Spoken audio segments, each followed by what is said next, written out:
about this sin of Cain thing. What we're not talking about is a misunderstanding between two believers where one says, I don't think that guy's saved. Now, you say, well, why don't you think he's saved? The answers become revealing, okay? If you say, he believes the gospel correctly, but you say he's not saved, then you've got a problem, because justification by faith comes by believing the gospel. And if he has the correct gospel and you say he's not saved, then you can't do that without changing the gospel. Now, you may not be clear, but see, the sin of Cain is not just saying someone's not saved. It is a hatred. It's motivated by a hatred, not only for Abel, but for the way God justifies.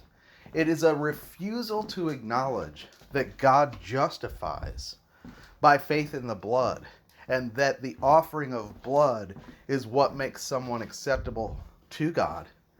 And then it's a refusal to acknowledge the person who is justified on that ground. And then it turns into a hatred to God. You depart from God himself. So it's really extreme. Okay, it's really extreme. The sin of Cain is when you hate the person who takes refuge in the blood of Jesus, not because he's obnoxious, not because he's annoying, not because of this or that, but specifically because he takes refuge in the blood of Jesus. And it's because you have a problem, again, with you not believing that that is the way God justifies, or even worse, you hate the fact that that's the way God justifies. That's what Satan does. Satan hates it. You double down in hatred so that you end up coming against not only that person,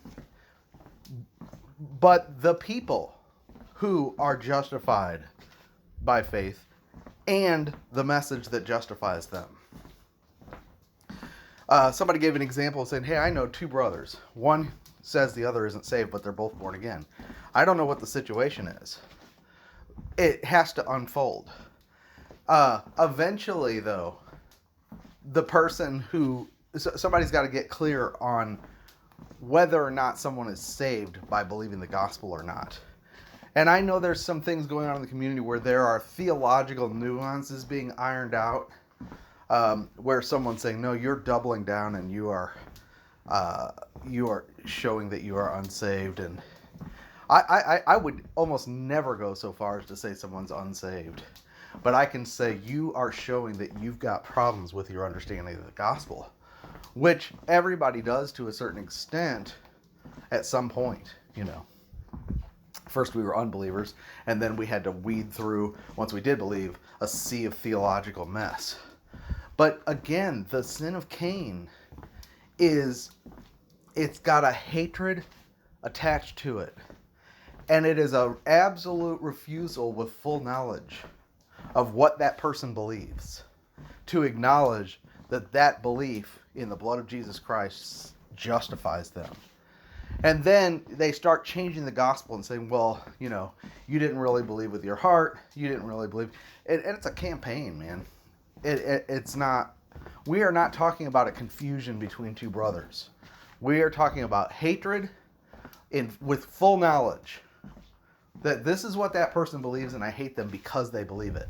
It says Cain hated Abel because Abel's deeds were righteous, and those deeds were his faith in the blood. That's the practice of righteousness. That's what a born-again believer who takes his stand on the gospel cannot do. I just wanted to clear that up, because somebody said, well, aren't you backloading works if you say that there's a sin an unbeliever can't, or a believer can't commit? Because I've seen this. No, this is real specific, and pretty hardcore. All right. Hopefully that makes sense. It may not make sense, but that's how I see it.